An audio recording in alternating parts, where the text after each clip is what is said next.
ओम का उच्चारण करेंगे। ना अधिक लंबा ना अधिक छोटा, सहज श्वास, उच्च स्वर नहीं, मध्यम स्वर या उससे भी कम।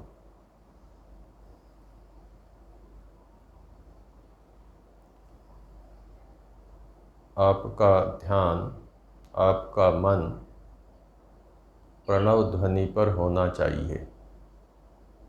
ओम की ध्वनि ही आपको सुनाई दे, संसार का कोई विचार आपके मन में उस समय न आए।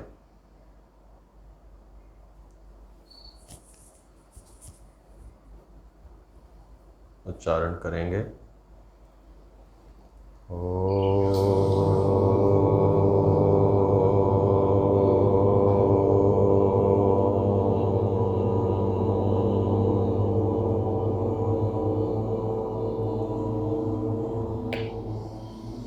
अधिक लंबा नहीं, जितना आपका श्वास है सहज उतना ही लंबा उच्चारण करें। ओ की ध्वनि 2 हिस्से और मकार की ध्वनि 1 हिस्सा। वापस करेंगे। ओ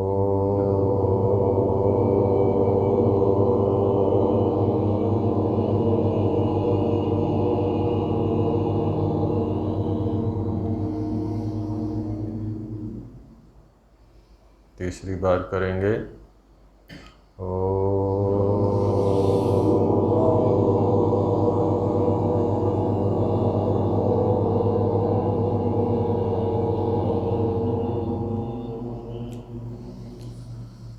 आंखें बंद कर लें।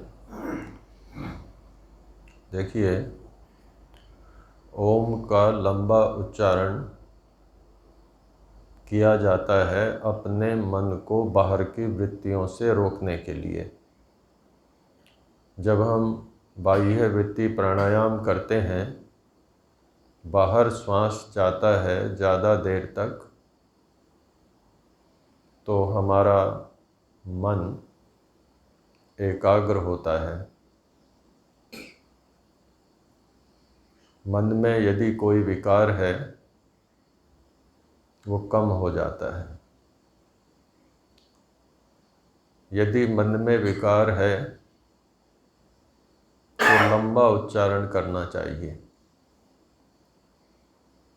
और यदि हम साधना करने बैठे हैं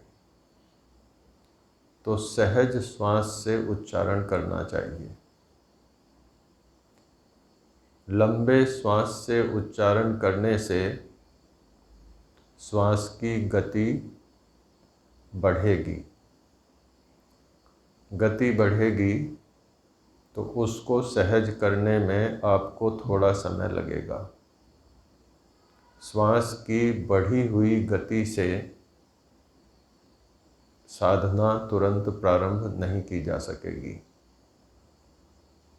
दोबारा से ओम का उच्चारण करेंगे मेरे साथ।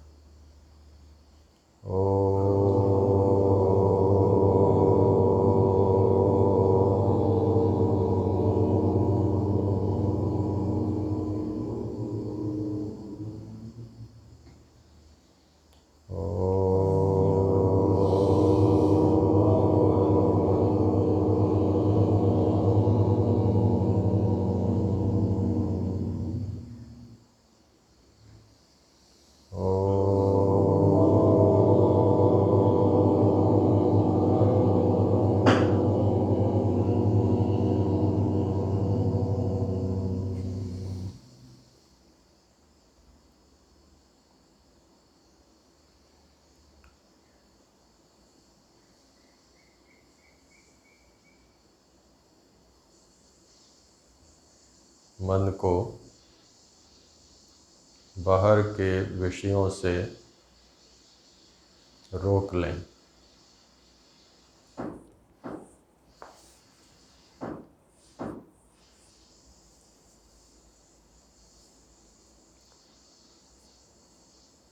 हे परमपिता परमात्मा,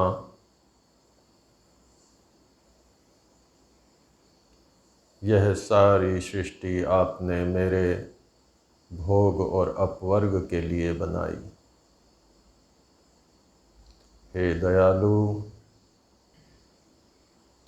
आपने मेरा शरीर, मेरी इंद्रियां, अंतःकरण भी प्रकृति से ही बनाया।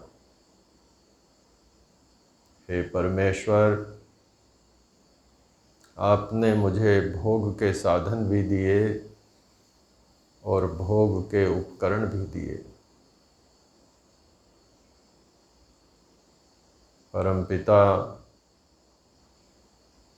आपने मुझे भोग और अपवर्ग के लिए इस दुनिया में भेजा था, पर मैं नादान अपवर्ग को भूल गया और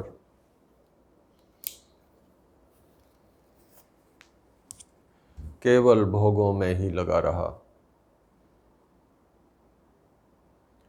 मैंने सारा जीवन प्रकृति से सुख प्राप्त करने में लगा दिया, लेकिन मेरे से एक गलती भी हो गई। हे परमेश्वर, मैं सुखों की लालसा में पाप करता चला गया। मैं असत्य बोला, छल किया, कपट किया, बेईमानी की, लेकिन सुख ऐश्वर्य की प्राप्ति अवश्य की, प्रयास किया। परमपिता, अपवर्ग को तो मैं बिल्कुल भूल ही गया।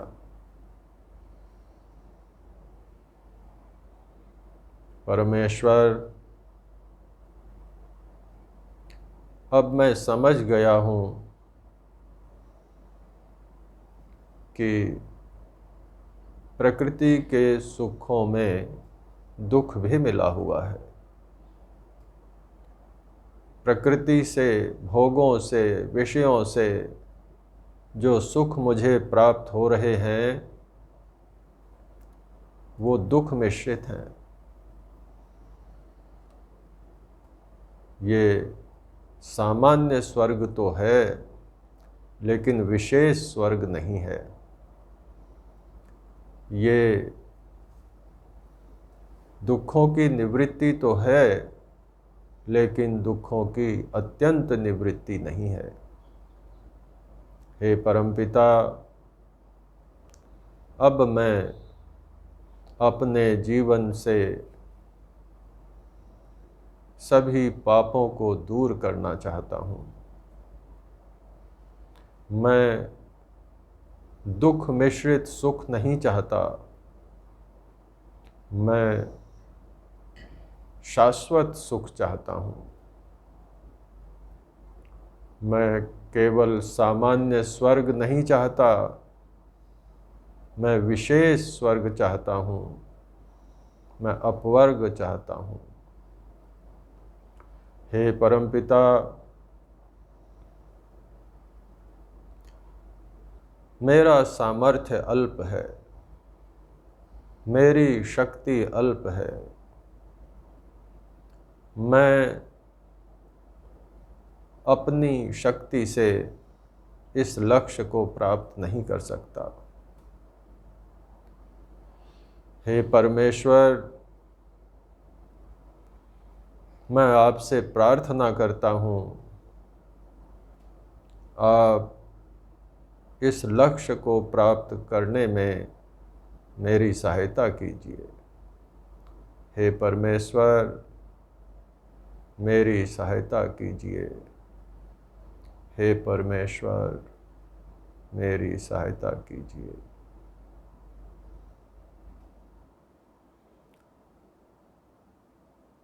मानसिक रूप से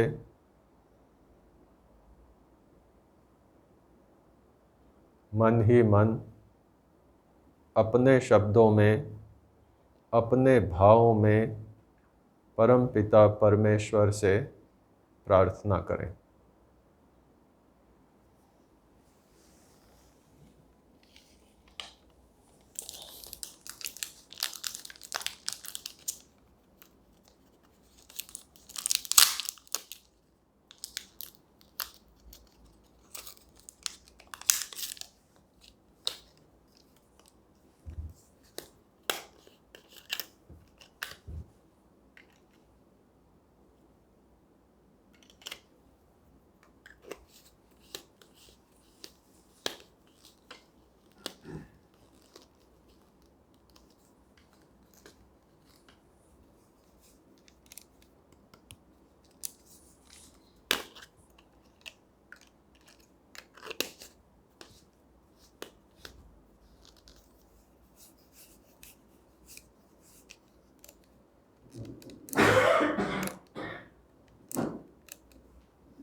आंखें बंद रहेंगी।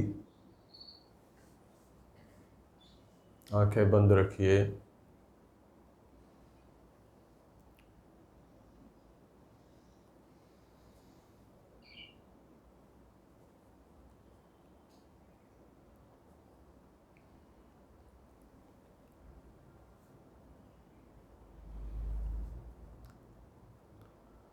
मन को एकाग्र करना योग है।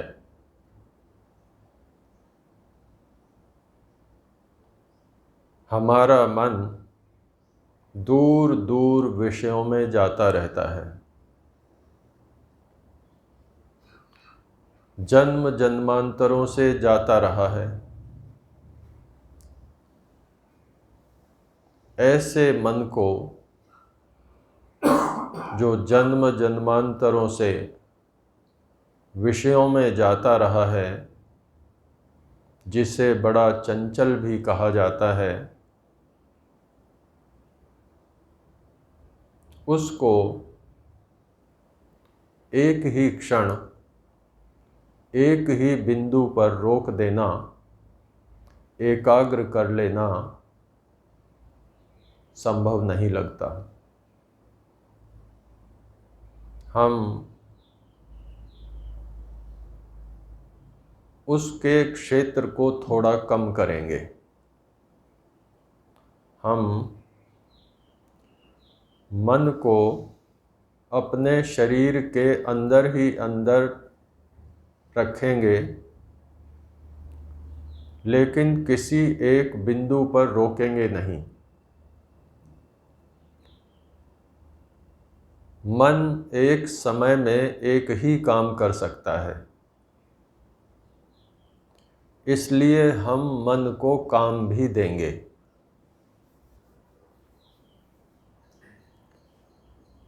आप जिस स्थिति में बैठना चाहते हैं, बैठ जाइए। हाथ जहाँ रखना चाहते हैं, रख लीजिए। गर्दन, कमर, पैर जिस स्थिति में रखना चाहते हैं, रख लीजिए।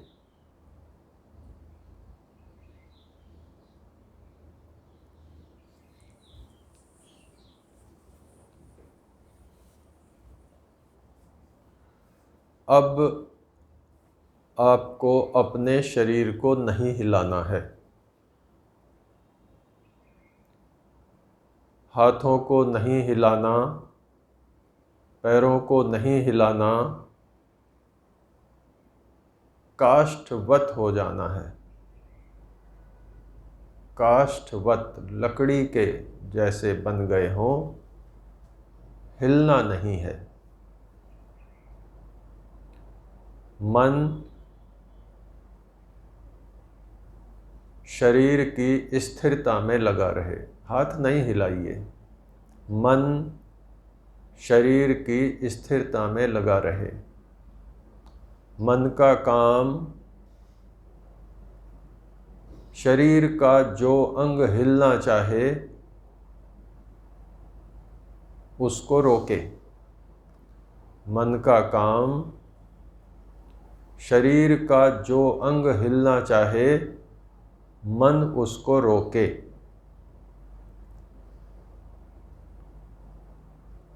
मन को पूरे शरीर में भागने दीजिए। काम दीजिए शरीर की स्थिरता।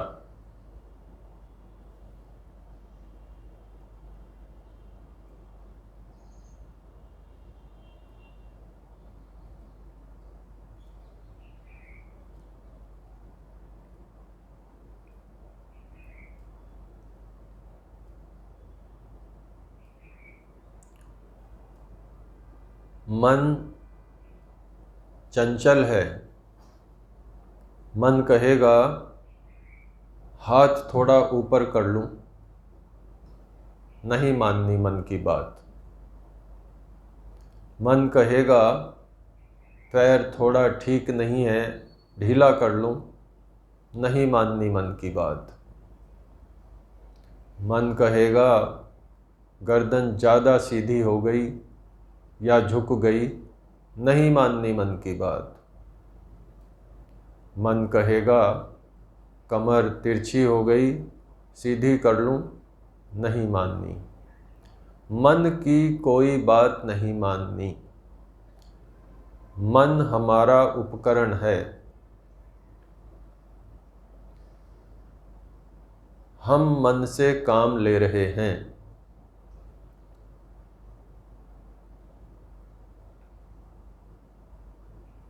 प्रयास कीजिए।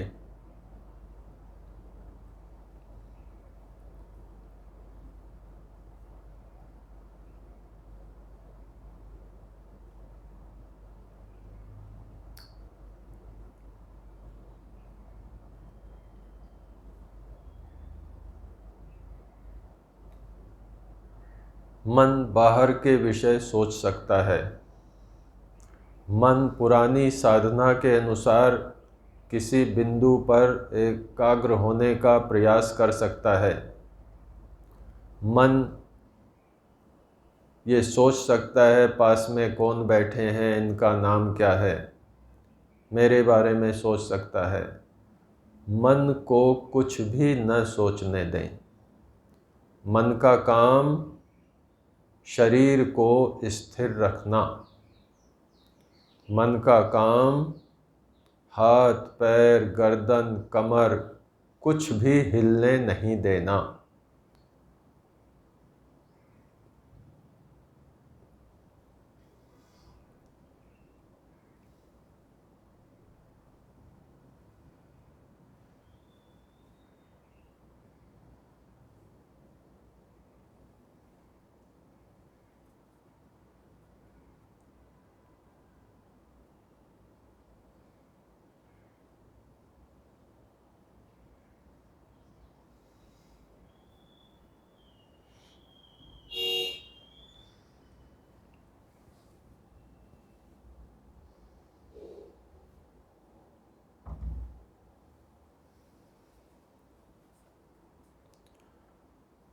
मन भागे फिर से वापस ले आइए, काम पर लगा दीजिए।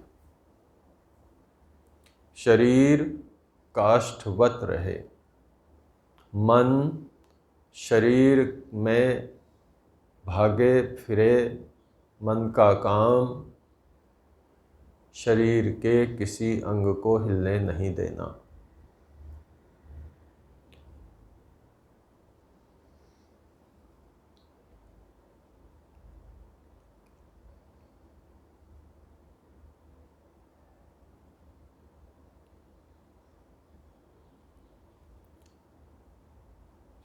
आसन शिथिल कर सकते हैं, आंखें बंद रहेंगी।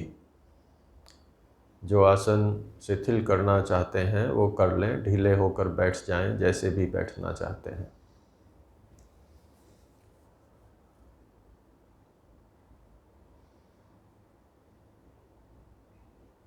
हमने इस स्थिर क्रिया से अपने मन को साधने का प्रयास किया, स्थूल प्रयास किया। जो मन सारे संसार में फैला हुआ था, जिसमें बहुत सारे विचार आ रहे थे, उस मन को हमने केवल अपने शरीर तक सीमित कर दिया।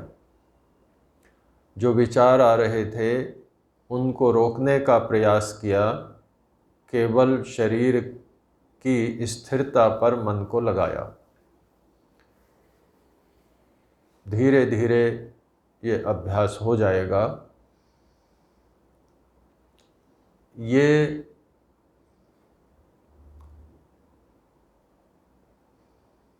आपको यह भी अनुभूति होगी, अनुभव होगा कि मैं मन को आदेश दे रहा हूँ। मन हमारा उपकरण है। जैसे हाथ से मैं काम करता हूँ, ऐसे ही मन से मैं काम करता हूँ। लेकिन मन इतना तीव्र गति है, मन को पिछले वर्षों का इतना गहरा संस्कार चंचलता का पड़ा हुआ है कि हमें ऐसा लगता है कि जैसे मन बिना हमारे आदेश के ही इधर उधर के विषयों में जाता रहता है। इस मन को रोकना है। मन में जो विचार आ रहे हैं सांसारिक, उन विचारों को रोकना, यही तो योग है। हम जिस विचार को चाहें उस विचार पर ही एकाग्र हो सकें, यही समाधि है।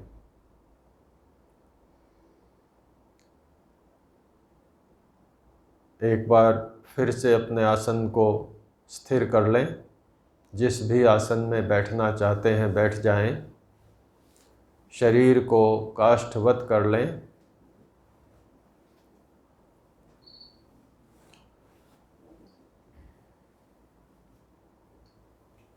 मन को शरीर के अंदर ही अंदर फैलने दें। एक एक अंग में मन को ले जाएंगे। दाहिना पैर, अंगूठे, अंगुलियां, एड़ी, घुटना, ऊपर का भाग स्थिर। मन दाहिने पैर पर, मन दाहिने पैर पर।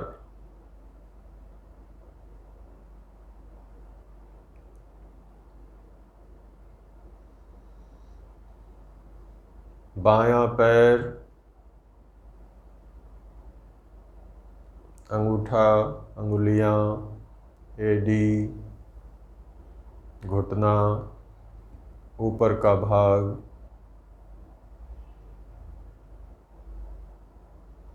स्थिर। मन बाएं पैर की स्थिरता में, मन बाएं पैर में। दोनों पैर स्थिर। मन दोनों पैरों में, दोनों पैरों पर।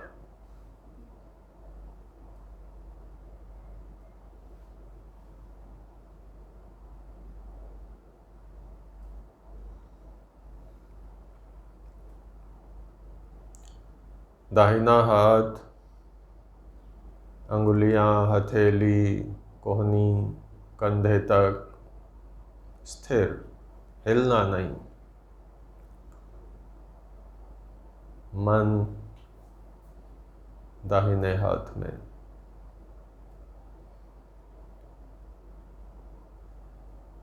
बायां हाथ, अंगुलियां, कोहनी, कंधे तक स्थिर। मन बाएं हाथ पर।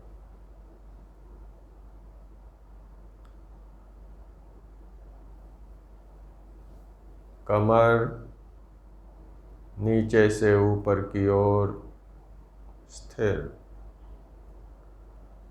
मन कमर की स्थिरता में।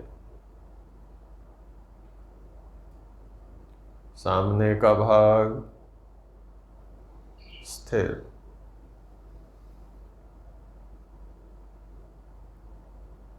कंधे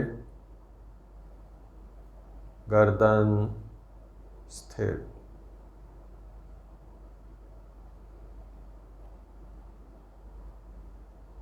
चेहरा पुतलियाँ आँखें स्थिर।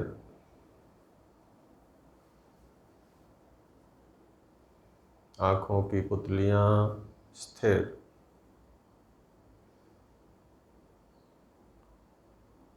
पूरा शरीर स्थिर। मन पूरे शरीर में फैला हुआ। मन पूरे शरीर में फैला हुआ। मन पूरे शरीर में फैला हुआ।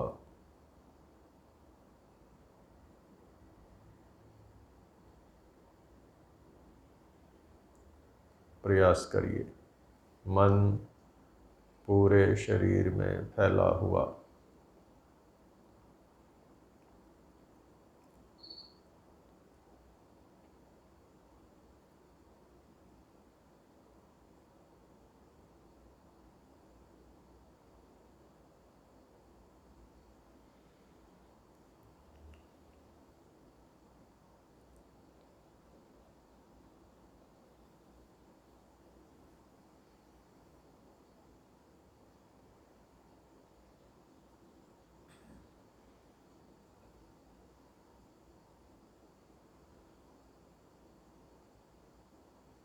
आज केवल स्थिर क्रिया ही करेंगे।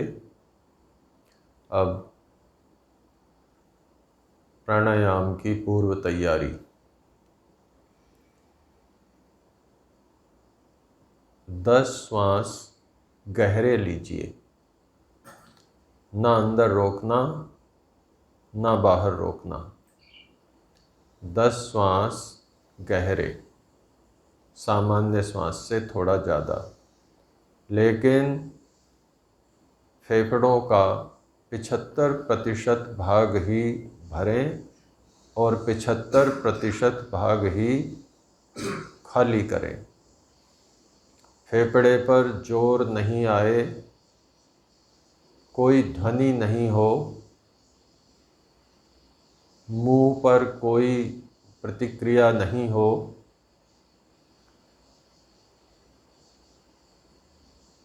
सामान्यतः अंदर श्वास भरें और सामान्यतः बाहर श्वास रिद्म के साथ छोड़ें।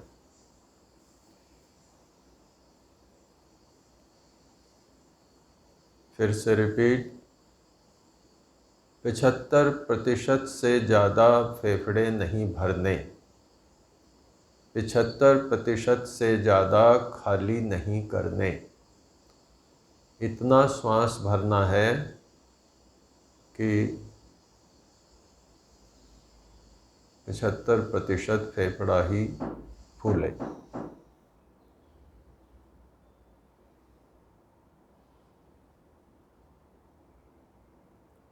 केवल 10 श्वास ले लीजिए।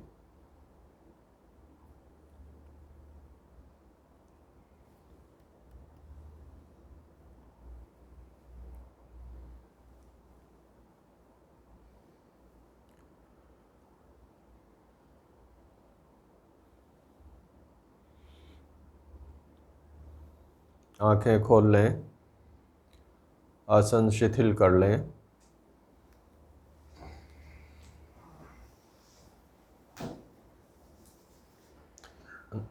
हाथ नहीं मसलें, इससे चंचलता आती है। यदि आँखों में परेशानी लगे, जो लगेगी नहीं क्योंकि यहाँ पे हल्का प्रकाश है, तो दोनों हाथ ऐसे लें और आँखों पे इस तरह से धीरे से रख लें और 2-3 बार आँखें खोल के फिर हाथ हटा लें। लेकिन कोई भी कार्य तेज़ी से नहीं करना, कोई भी क्रिया तेज़ी से नहीं करनी। तेज़ी से करेंगे तो रजोगुण का उभार होगा, रजोगुण का उभार होगा तो चंचलता बढ़ेगी, और हमें क्या करना है? चंचलता को कम करना है।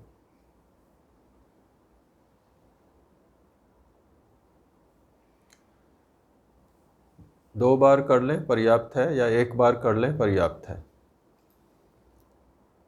साधक गण, कोई भी काम जब हम करते हैं तो हमें ये पता होना चाहिए कि हम क्यों कर रहे हैं और उसका कैसे लाभ होगा या कैसे हानि होगी।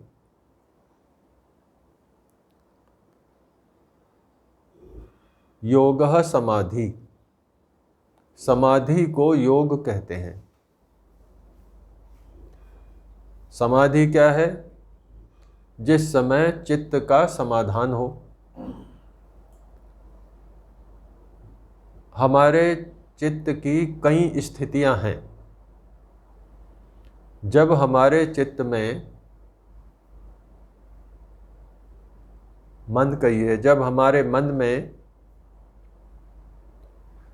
तम और रज, तमोगुण और रजोगुण बहुत ज़्यादा होते हैं तो हमारी क्षिप्त स्थिति होती है। क्षिप्त का मतलब जिसमें आज ज़्यादातर लोग हैं। वो ऐश्वर्य चाहता है व्यक्ति और भोग भोगना चाहता है। जो व्यक्ति ऐश्वर्य चाहे और भोग भोगना चाहे वो व्यक्ति क्षिप्त अवस्था में है। दूसरी स्थिति है मूढ़। इसमें तमोगुण की प्रधानता होती है। ऐश्वर्य नहीं चाहता, अज्ञान होता है, अनुत्साह होता है, अवैराग्य होता है। ये स्थिति मूढ़ है। तीसरी है विक्षिप्त। विक्षिप्त स्थिति बहुत उत्तम स्थिति है, जिसमें जीव प्राणी रज उसका थोड़ा बढ़ा हुआ होता है, रजोगुण बढ़ा हुआ होता है, लेकिन सत्व होता है। उसकी पहचान क्या है? कि वो व्यक्ति ऐश्वर्य को चाहता है जरूर, लेकिन वैराग्य वाला होता है, धार्मिक होता है, पुण्य करने वाला होता है, अच्छे काम करने वाला होता है। और तीसरी है एकाग्र, और चौथी है निरुद्ध। एकाग्र को संप्रज्ञात समाधि कहते हैं और निरुद्ध को असंप्रज्ञात समाधि कहते हैं। तो देखना यह है कि हम में कौन सी अवस्था अभी वर्तमान है। अब इसको हम ठीक कैसे करेंगे? उसके लिए 2-4 बातें बहुत जरूरी हैं। यदि हम दुष्कर्म कम करेंगे तो हमारे पाप कम होंगे और हमें दुख कम होगा। अच्छा, ये बताइए कि इस संसार का उपभोग हम क्यों करते हैं? इस संसार का उपभोग इसलिए करते हैं कि उससे हमें सुख मिलता है। हमने घर बनाया,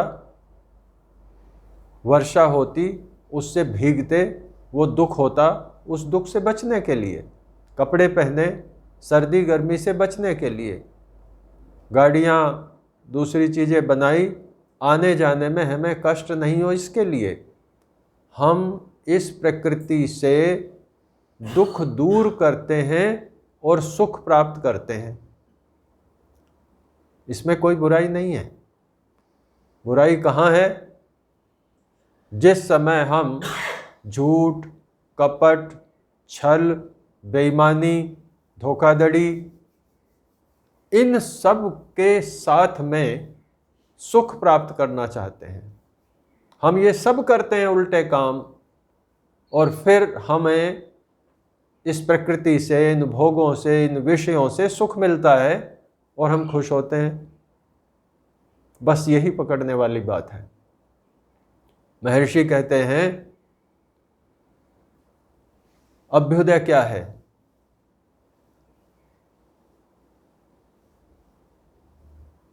चक्रवर्ती राज्य पर्यंत प्राप्ति करना।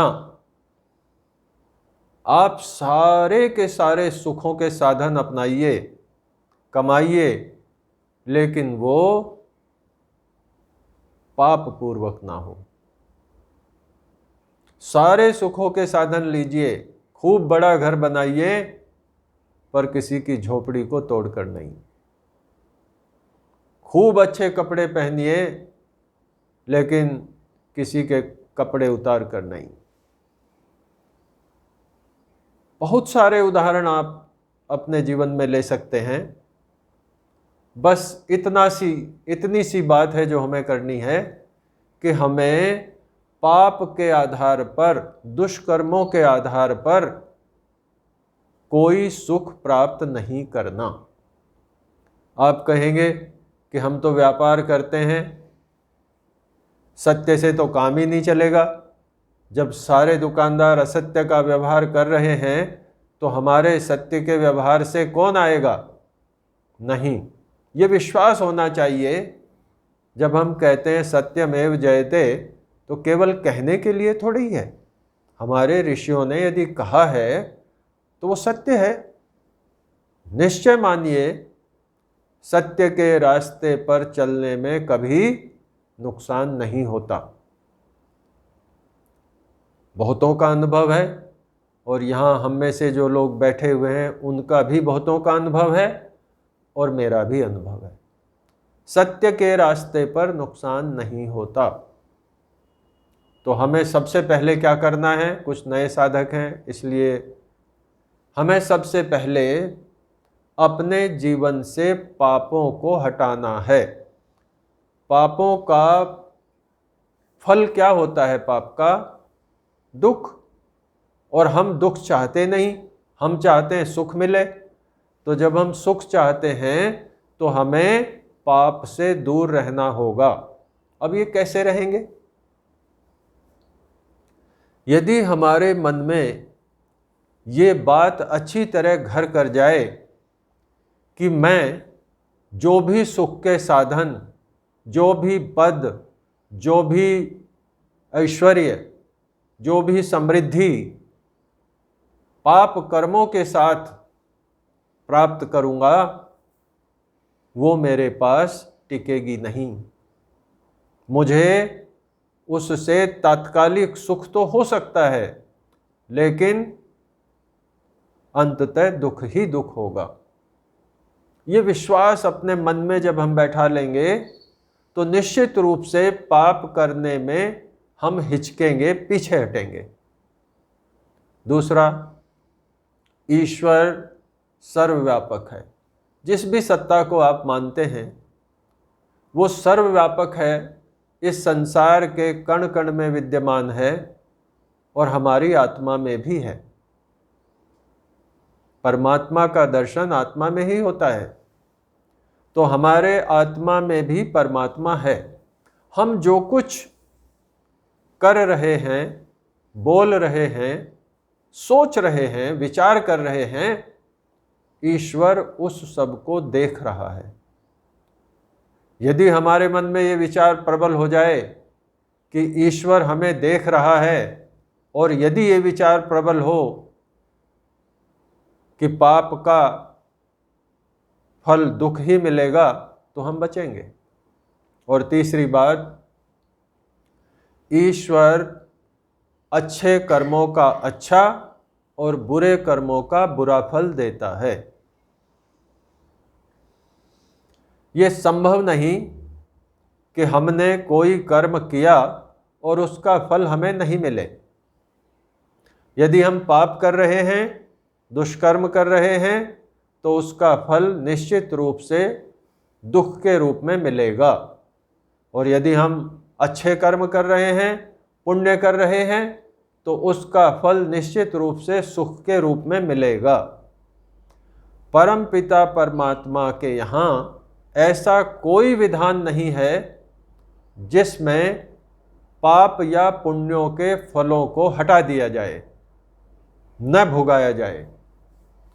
कोई ऐसी व्यवस्था नहीं है जिसमें हम कोई क्रिया करके, कोई पूजा करके, कोई उपकार करके, कोई दान करके ये समझें कि हमारा पाप दूर हो गया। उससे पाप दूर नहीं हुआ। वो प्रायश्चित हो सकता है, वो पुण्य हो सकता है, लेकिन पाप दूर नहीं हुआ। और यदि पाप दूर नहीं हुआ तो उसका फल हमें दुख मिलेगा ही मिलेगा।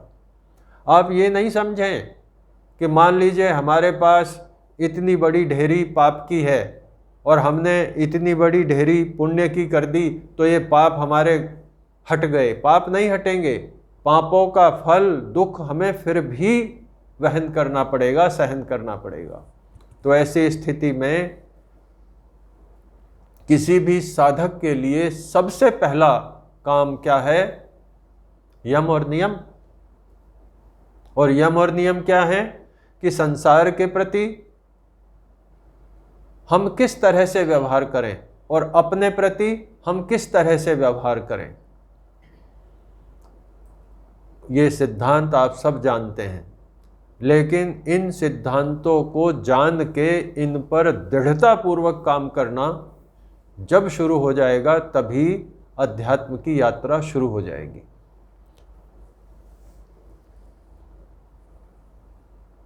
दो प्रकार से हम अपने मन को एकाग्र करते हैं। एक तो हम सुबह शाम बैठे, हमने साधना की, उपासना की, स्तुति की, प्रार्थना की और मन को उसमें लगाए रखा। अभी आपने मन को लगाने की कोशिश की, तो एक तो हम बैठ के मन को रोकने का अभ्यास करते हैं। मन बाहर जाने के अभ्यास वाला है, हम उसको उल्टी प्रक्रिया करते हैं और उसको एकाग्र करने की कोशिश करते हैं। दूसरा है कि हम दिन भर जो भी काम करें, हमें ये ध्यान रहे कि उसके पीछे हमारे मन में क्या विचार है। यदि हम व्यवहार काल में अच्छी बातों को नहीं अपनाते तो हम प्रातः सायं बैठ के अपने मन को एकाग्र नहीं कर पाएंगे। अभ्यास और वैराग्य, अभ्यास वैराग्य अभ्याम तन्निरोधः। चित्त वृत्तियों का निरोध करना योग है, और योग और चित्त की वृत्तियां अभ्यास और वैराग्य से निरुद्ध होती हैं, एकाग्र होती हैं। वैराग्य से कैसे होंगी?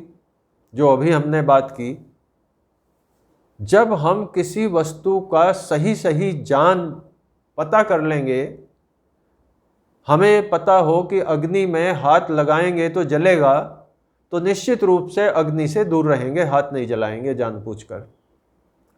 यदि हमें ये पता है कि पुण्य करने से अच्छा होगा और पाप करने से हमें दुख मिलेंगे और ये दृढ़ विश्वास है, तो हम पीछे हटेंगे। तो व्यवहार काल में हमें निश्चित रूप से हर समय ये देखना है कि हमारे शरीर से, हमारे वचन से, हमारे मन से कोई गलत काम, गलत विचार तो नहीं हो गया। और जब इतनी जागरूकता आ जाएगी हमारे मन में, तो निश्चित रूप से हम लोग मन को एकाग्र करने में सफल हो जाएंगे। तो अभ्यास और वैराग्य, यम की बात कर रहे थे। सबसे पहला है अहिंसा। आज से लेकर और अगले जब भी हमारा ये कक्षा होगी उस समय तक आप अपने मन में ये विश्वास उठाइए कि हम हिंसा नहीं करेंगे, शारीरिक हिंसा नहीं करेंगे। मच्छर आया मार दिया, हमने देखा कि एक वो ले आते हैं घर में और उससे यूं करते रहते हैं और वो सैकड़ों मच्छर उसमें बेचारे मरते रहते हैं। हम हिंसा नहीं करेंगे, वाणी की हिंसा आवश्यकता नहीं, फिर भी हम दूसरे के प्रति द्वेषपूर्वक वाणी का प्रयोग कर लेते हैं। और वाणी का नहीं करें तो मन में हिंसा का भाव, द्वेष का भाव, ईर्ष्या का भाव, क्रोध का भाव, उसको नुकसान करने का भाव, ये भाव मन में भी नहीं लाए। आप अगले कुछ समय तक व्यवहार काल में इसको देखें कि किस प्रकार हमारा मन अनावश्यक रूप से भी द्वेष उठाता रहता है, हिंसा की भावना उठाता रहता है। आपको मैं एक उदाहरण दिया था पहले भी। आप जा रहे हैं अपनी गाड़ी से या अपने स्कूटर से और कोई दूसरा व्यक्ति गलत तरीके से आपको क्रॉस करते हुए आगे निकल गया, आपका कोई नुकसान नहीं हुआ, लेकिन आपके मन में उसके प्रति द्वेष जाग गया, आपके मन में उसके प्रति क्रोध आ गया। उसको पता भी नहीं है, लेकिन आप अनावश्यक अपने संस्कार बिगाड़ रहे हैं, क्रोध करके, द्वेष करके, ईर्ष्या करके और उसके प्रति हिंसा का भाव लाके। ऐसे बहुत से उदाहरण आपको दैनिक जीवन में मिल जाएंगे। उन पर ध्यान रखना है कि कहीं हमारा मन जाने अनजाने कोई ऐसे विचार तो नहीं उठा रहा जो हमें पाप की ओर ले जा रहे हैं। जब आप मन से सोचेंगे तभी तो वाणी से बोलेंगे, और जब मन से सोचेंगे तभी तो काम करेंगे। तो इन तीनों पर काम करना है हमें।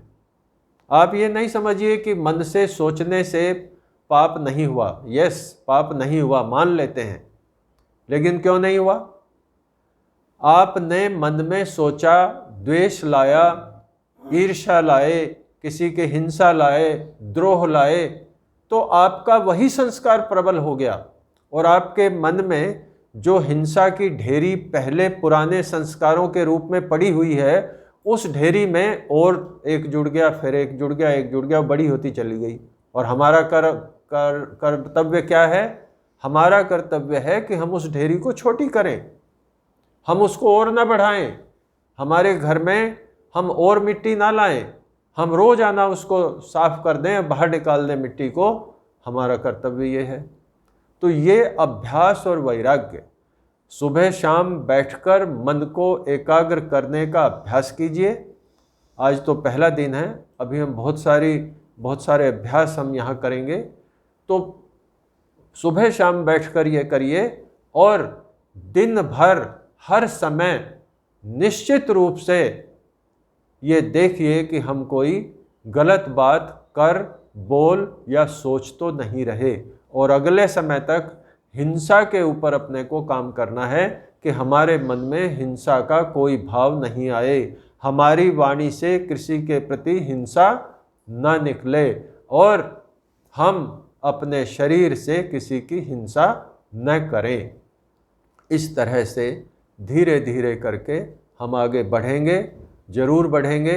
लेकिन एक बात ध्यान से सुन लीजिए, मैं आपको सीधे सीधे यहाँ हृदय स्थल पे ध्यान लगाइए, यहाँ पे आप एक ज्योति देखिए, मैं नहीं कराऊंगा, क्योंकि ये संभव नहीं है। ये संभव नहीं है। इतना बड़ा मन जो सारे में फैला हुआ है, उसको पहले ही दिन किसी एक बिंदु पर एकाग्र कर देना संभव नहीं है। उसको हम धीरे धीरे अभ्यास पूर्वक बड़े से छोटा, फिर छोटा, फिर छोटा, फिर छोटा, और तब हम यहाँ तक पहुँचेंगे, तब हम प्राणों तक पहुँचेंगे, तब हम आत्मा तक पहुँचेंगे, तब हम एक बिंदु तक पहुँचेंगे, सूक्ष्म बिंदु तक पहुँचेंगे। लेकिन ये योग की जो कक्षा है, योग की जो सीढ़ी है, उसको सीढ़ी दर सीढ़ी करने से ही योग प्राप्त हो सकता है, सीढ़ी दर सीढ़ी करने से ही समाधि प्राप्त हो सकती है। लेकिन यदि किसी ने पहली कक्षा, दूसरी कक्षा, पांचवी कक्षा पढ़ी नहीं, या उसने पक्का नहीं किया, उसमें उसके कम से कम कुछ अच्छे 75 या 60% मार्क्स नहीं आए, और उसे हम कहें कि सीधा एमए की परीक्षा में बैठ जा, तो भाई उत्तीर्ण नहीं हो सकता, अनुत्तीर्ण ही होगा, कोई नहीं उसको कर सकता। और एक यही कारण है बहुत बड़ा कि हमारे बहुत सारे लोग ऐसे हैं जो शुरू में भावना के वशीभूत होकर योग की तरफ आ जाते हैं, अध्यात्म की तरफ बढ़ते हैं, लेकिन वो सीढ़ी दर सीढ़ी न चल के सीधे किसी एक उच्च बिंदु पर जाने की कोशिश करते हैं, कुछ समय प्रयास करते हैं, और होता यह है कि वो सफलता नहीं मिलती तो निराश हो जाते हैं, और निराश होकर फिर वो छोड़ बैठते हैं, कुछ और परोपकार या कुछ और दूसरा व्यवसाय करने लगते हैं। ऐसा नहीं करना, हमें धीरे धीरे एक एक डंडा सीढ़ी का ऊपर चढ़ना है, एक एक पग ऊपर चढ़ना है। हाँ जी। ये मुमुक्षु शब्द का अर्थ जानता है? मुमुक्षु शब्द का अर्थ है मोक्ष की इच्छा करने वाला, मोक्ष की इच्छा करने वाला। सबसे पहला मैंने शब्द प्रयोग किया है आपके उसमें जो भेजा था संदेश, मुमुक्षु। यदि हम मुमुक्षु नहीं हैं तो हम योग नहीं कर सकते। सबसे पहले हमारे मन में ये भाव आना चाहिए कि मुझे मोक्ष प्राप्त करना है, मुझे एकाग्रता करनी है, मुझे आत्म साक्षात्कार करना है, मुझे परमात्मा के दर्शन करने हैं। और यदि हम इसे नहीं सोच रहे, यदि हमारे मन में इच्छा नहीं है, तो हम इस रास्ते बढ़ नहीं सकते। दूसरी बात, जिसके मन में जितनी तीव्र इच्छा होगी उतना ही तीव्र उसकी प्राप्ति होगी। संवेग, श्रद्धा जितनी ज़्यादा होगी, श्रद्धा का संवेग जितना ज़्यादा होगा, उतना ही जल्दी हम अध्यात्म के रास्ते पर बढ़े चलेंगे। श्रद्धा कब होगी? जो चीज़ हमें अच्छी लगती है हम उस चीज़ को करते हैं। हमें संसार अच्छा लग रहा है तो हम संसार की चीज़ें कर रहे हैं। यदि हमें संसार अच्छा नहीं लगेगा तो हम आत्मा की तरफ, अध्यात्म की तरफ, भगवान की तरफ बढ़ेंगे।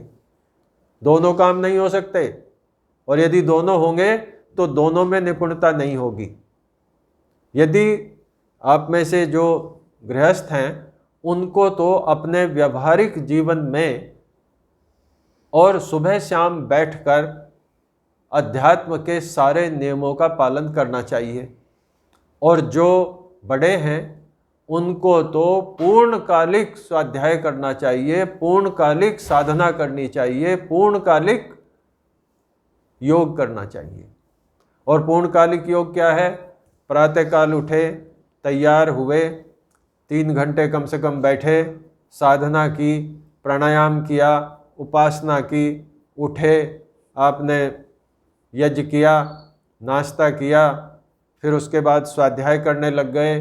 स्वाध्याय से थोड़ा थके तो आपने कुछ सुनना शुरू कर दिया, योग दर्शन, कोई भी अच्छी चीज़ सुनना शुरू कर दिया। दोपहर का भोजन किया, थोड़ा विश्राम किया, फिर आपने कुछ पढ़ना शुरू कर दिया, उसके बाद फिर कुछ सुनना शुरू कर दिया। शाम को फिर स्नान किया या हाथ पैर धुले, फिर आपने बैठ गए साधना में, 2-3 घंटे फिर आपने उसमें लगा दिए। शाम को उठे, फिर हल्का फलाहार या भोजन या दुग्ध जो भी आप लेते हैं लिया, और उसके बाद थोड़ा घूमे, और शाम को फिर से चिंतन करते हुए या ओम का जप करते हुए और जल्दी सो गए, सुबह फिर जल्दी उठ गए। बताइए आपके पास समय है कहाँ? ये जो बैठे हैं बड़ी बड़ी उम्र वाले, इनके पास कोई समय बचा क्या? और यदि दिन में कोई भी समय बचता है तो उसमें ओम का जप करिए। ये जो हम इधर उधर अपने मन को भटकाते हैं, आज वो वहाँ विक्टोरिया नहीं, कौन मरी है अभी, वो मर गई, आज वहाँ यूँ हो गया, आज केरल में, हमें क्या लेना देना है इसका? अब मेरे से कई बार पूछते हैं कौन सा काम करना चाहिए और कौन सा काम नहीं करना चाहिए, तो मैं कहता हूँ यम और नियमों का पालन करना चाहिए, और जो यम और नियमों के विरुद्ध है वो नहीं करना चाहिए। ठीक है ना? यम नियम आप सब जानते हैं, अगली बार बता देंगे। और एक बहुत मोटा सिद्धांत है कि जो चीज़ हमें अध्यात्म की ओर ले जाए, जो विचार हमें अध्यात्म की ओर ले जाए, जो काम हमें अध्यात्म की ओर ले जाए, हमें वो करना चाहिए। हमें ऐसा कोई विचार, कोई वाणी का प्रयोग, कोई शरीर का प्रयोग, कोई काम नहीं करना चाहिए जो हमें अध्यात्म की ओर नहीं ले जाता। आप लोग बहुत भाग्यशाली हैं। सर मैं ये कहना चाहता हूँ कि कर्म आड़े हाथ आएगा क्या इसमें? कर्म जो गृहस्थी के कर्म हैं वो इसमें वो विचलित करेंगे क्या? नहीं करेंगे। यदि आपके सिद्धांत क्लियर हैं बिल्कुल कि हमें क्या करना है क्या नहीं करना है, तो गृहस्थी कहीं आड़े नहीं आएगी। गृहस्थी से ही अध्यात्म की शुरुआत होती है। इसलिए मैंने कहा कि जो लोग गृहस्थ में हैं वो व्यवहार काल में निश्चित रूप से सिद्धांतों का पालन करें और सुबह शाम जितना बैठ सकते हैं, 1 घंटा 2 घंटा बैठें। तो सुबह शाम बैठने से आपके मन का अभ्यास होगा और अभ्यास काल में जो सांसारिक काल है आपका, उसमें आप जानपूर्वक कर्म करेंगे, बिना पाप के कर्म करेंगे, पुण्य ही पुण्य करेंगे, तो आप अध्यात्म की तरफ ही बढ़ रहे हैं। उसमें कहीं कोई परेशानी नहीं है। देखिए, किसी भी काम को करने का नज़रिया होता है एक। अभी हिंसा पे आपको पूछना चाहिए था, नहीं पूछा, अगली बार आप पूछेंगे। मान लीजिए कोई व्यक्ति आपका नुकसान कर रहा है, तो हम उसके प्रति क्या करें? अरे भाई, मन क्या है उसके पीछे? अब यहाँ बैठे हैं, विराजे हैं हमारे, जब हम ये किसी को फांसी की सज़ा देते थे जज साहिबान, या उसको उम्र कैद देते थे, तो क्या इनके मन में उसके प्रति क्रोध होता था? जिस व्यक्ति को कोर्ट ने उम्र कैद की सज़ा दी, तो क्या उसके प्रति कोर्ट के मन में द्वेष होता था, हिंसा का भाव होता था, बदले की भावना होती थी, द्वेष का भाव होता था? नहीं होता था। और यदि होता था तो गलत था, क्योंकि यदि आपने आपके सामने जो साक्ष्य हैं उनके आधार पर सजा दे रहे हैं तो कर्तव्य है। सजा फिर भी 20 साल की हुई, पर कर्तव्य किया। आपने मन में द्वेष नहीं पाला, आपने मन में ईर्ष्या नहीं पाली, आपने मन में द्रोह नहीं पाला। लेकिन यदि आपने 20 साल की ही सजा कर दी और मन में द्रोह, ईर्ष्या, द्वेष करते हुए कर दी, तो अपना कर्म खराब कर लिया। बस इतना सा फर्क है। जो भी कर्म आप कर रहे हैं, उस कर्म के पीछे आपकी भावना क्या है। यदि आपके एक कुत्ता आपकी तरफ आए और आपके पैर में काटने लगे, तो हिंसा का मतलब ये नहीं कि हम कहें आओ कुत्ते जी मेरे पैर में काट लो, हम उसे हटाएंगे। भारतीय दंड संहिता बहुत सही स्थिति बताती है कि आप अपने आप को बचाने के लिए मिनिमम बल प्रयोग करें जितने में आप बच जाएं, और उस बल प्रयोग करने में भी आपके मन में द्वेष नहीं हो, क्रोध नहीं हो। अच्छा, एक बात देखिए, किसी ने एक गलत काम किया और आपको क्रोध आया, तो आप जो दंड देंगे, यदि आप क्रोधपूर्वक हैं तो दंड थोड़ा ज़्यादा दिया जाएगा, और यदि आप क्रोधपूर्वक नहीं हैं तो दंड ज़्यादा नहीं दिया जाएगा। तो ईर्ष्या, द्वेष, लोभ, मोह, क्रोध, और यदि इन्हें 2 ही शब्दों में कहूं तो राग और द्वेष।